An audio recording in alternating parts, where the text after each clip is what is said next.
Hello everyone, welcome back in my YouTube channel. So आज मैं आपको पढ़ाने वाली हूँ क्लास 10th मैथमेटिक्स का चैप्टर नंबर 5 एपी यानी कि अरिथमेटिक प्रोग्रेशन, जिसको हम बोलते हैं समांतर श्रेणी। इसका एक क्वेश्चन है, तो चलिए इसको हम सॉल्व करते हैं। एक एपी में 50 पद हैं, जिसका तीसरा पद 12 है और अंतिम पद 106 है, और हमें इसका 29वां पद ज्ञात करना है। तो देखो यहाँ पे एपी यानी कि समांतर श्रेणी, और मैंने आपको बताया था समांतर श्रेणी का मतलब ये होता है कि आपका जो श्रेणी चल रही है, ठीक है, उसके दो पदों के बीच का अंतर जो हो वो समान आना चाहिए। ठीक है, तो एक समांतर श्रेणी है जिसमें 50 पद हैं, ठीक है, लेकिन उसका तीसरा पद जो है वो 12 है और आखिरी यानी कि जो 50वां पद है वो अंतिम पद है। क्यों? क्योंकि इसमें यहाँ पे बोला गया है कि एपी में 50 ही पद हैं और अंतिम पद ही 106 है, मतलब कि 85 जो है वो आपका अंतिम पद होगा।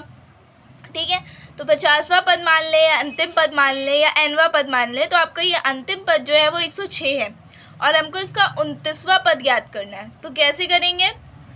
देखो, हमें एपी निकालने के लिए या एपी का कोई भी क्वेश्चन सॉल्व करने के लिए दो चीज़ों की ज़रूरत होती है। पहला आपका ए यानी कि प्रथम पद, और दूसरा आपका डी सार्वांतर यानी कि दो पदों के बीच का अंतर, जो कि हर श्रेणी में समान आएगा तो ही वो समांतर श्रेणी बोली जाती है। ठीक है, तो हमको एक चीज़ चाहिए ए और दूसरी चीज़ चाहिए डी, लेकिन हमें ना ही यहाँ पे ए पता है और ना ही यहाँ पर डी पता है। ठीक है, तो पहले हम इसका, ठीक है, तो यहाँ पे हम सबसे पहले फाइंड आउट करेंगे डी और ए यानी कि प्रथम पद और सार्वांतर। तो चलिए इसको हम बिना किसी देरी के स्टार्ट करते हैं।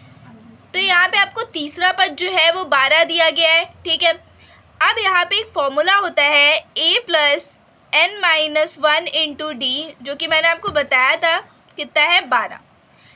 a यहाँ पे पता नहीं है तो एज इट इज़ रहेगा, प्लस nवां पद यानी कि हमको पद बताया गया हो, तो तीसरा पद ही हमारा nवां पद होगा, तो हम यहाँ पर लिखेंगे 3 - 1, और d जो है वो हमें पता नहीं है तो d एज इट इज़ आएगा इक्वल्स टू 12। अब a प्लस 3 में से 1 गया तो 2 बचा, तो 2d इक्वल्स टू 12। ठीक है, ये हमारा पहला समीकरण बन गया। अब आपका हमें यहाँ पर दूसरी चीज़ क्या गिवन थी कि इसका अंतिम पद यानी हम कह सकते हैं 50वां पद जो है वो 106 है। ठीक है, तो a प्लस, यहाँ पे मैंने आपको बताया एक जो समांतर श्रेणी है एपी है, इसमें 50 पद है और अंतिम पद 106 है, यानी 50वां पद ही 106 है। तो यहाँ पर हम 50 - 1 जो कि आखिरी पद जो है वही हमारा nवां पद होगा। 50 है आखिरी पद, तो 50 हमारा nवां पद होगा। तो 50 - 1 इंटू डी इक्वल्स टू 106। अब a की वैल्यू हमें पता नहीं है तो a प्लस में फिर आपका 50 - 1 यानी कि 49, और d यहाँ पर एज इट इज़ रहेगा इक्वल्स टू 106। ये हो गया आपका दूसरा समीकरण। अब हमारे पास दो समीकरण आ गए। अब हम क्या करेंगे, समीकरण 1 तथा 2 को हल करने पर, ये चीज़ आपने 8th में भी सीखी होगी, समीकरण 1 तथा 2 को हल कैसे किया जाता है वो देखते हैं। ठीक है, तो पहले हम इन दोनों को एक साथ लिख लेंगे। तो पहला समीकरण है a plus 2d equals to 12, और दूसरा है a plus 49d equals to 106। ठीक है, अब यहाँ पर हम इसको सॉल्व करने के लिए इसके जो चिन्ह है वो बदल देंगे, तो यहाँ प्लस है माइनस हो जाएगा। ठीक, अब देखो यहाँ पे प्लस है यहाँ पे माइनस है, तो ये कैंसिल, जो ये हमारा a है वो कैंसिल। अब यहाँ पर 2d है, यहाँ पे 49d है, तो क्या होगा, 49 में से 2 को हम माइनस करेंगे तो आएगा आपका 47d, लेकिन प्लस का आएगा या माइनस का, तो यहाँ पे आपका माइनस का 47d आएगा। क्यों? क्योंकि 49 माइनस का, और जो चीज़ बड़ी होती है हम उसी के चिन्ह को आगे लगाते हैं। ठीक है, इक्वल्स टू, अब आपका 106 में से हमें 12 को माइनस करना है तो आपका आएगा 94, लेकिन कौन सा, माइनस का 94। क्यों? क्योंकि 106 जो है यानी 106 जो है वो आपका माइनस में है। ठीक है, तो अब हमें क्या value milli, 47d equals to 94। यहाँ माइनस से माइनस हमने कैंसिल कर दिया तो इसको हमने पॉजिटिव हो गया ये। ठीक है, 47d इक्वल्स टू 94। अब हमें यहाँ d फाइंड आउट करना था, तो d इक्वल्स टू 94/47। ठीक है, इसको हम सॉल्व करेंगे, मतलब डिवाइड करेंगे, तो आपका d आ जाएगा 2। ठीक है, अब हमको d तो पता चल गया, लेकिन अभी भी एक चीज़ जो है वो मिसिंग है, क्या? प्रथम पद यानी कि ए हमें अभी भी पता नहीं चला है। तो अब हम डी की वैल्यू रख के ए को निकालेंगे, ठीक है।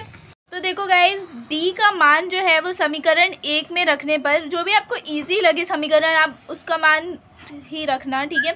उसी में मान रखोगे तो जल्दी आंसर आ जाएगा। तो यहाँ पे समीकरण 1 जो है वो इजी है, तो मैंने डी का मान समीकरण 1 में रखने पर ए की वैल्यू हमें नहीं पता है, तो ए प्लस 2 इंटू डी की वैल्यू में पता चल गई कि 2 है, तो 2 इक्वल्स टू 12, ठीक है। अब a plus 2 into 2 equals to 4 equals to 12, ठीक है। अब a इक्वल्स टू 12 माइनस 4, क्यों? क्योंकि यहाँ प्लस है, यहाँ पे इधर जब जाएगा तो माइनस का हो जाएगा, ठीक है। तो a इक्वल्स टू, तो गाइज 12 माइनस 4 होगा आपका 8, तो a इक्वल्स टू 8। यहाँ पे हमें प्रथम पद भी पता चल गया और सार्वांतर भी हमने निकाल लिया। अब हमारा बस एक लास्ट का काम बचा है, वो है 29वां पद ज्ञात करना, ठीक है। बहुत इजी है 29वां पद ज्ञात करना, क्योंकि अब हमें a और d दोनों ही पता चल गया है, ठीक है।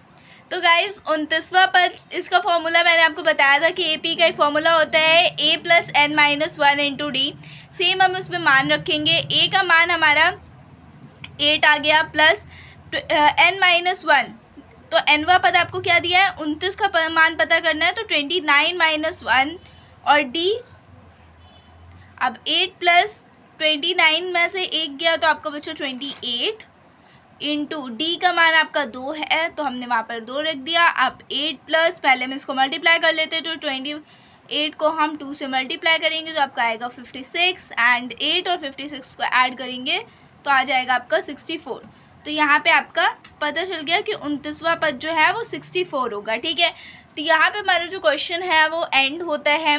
होपफुली आपको समझ में आया होगा। कोई डाउट हो तो आप मुझे कमेंट बॉक्स में कमेंट करके पूछ सकते हो। मिलते हैं अगले वीडियो में। Thanks for watching, bye bye.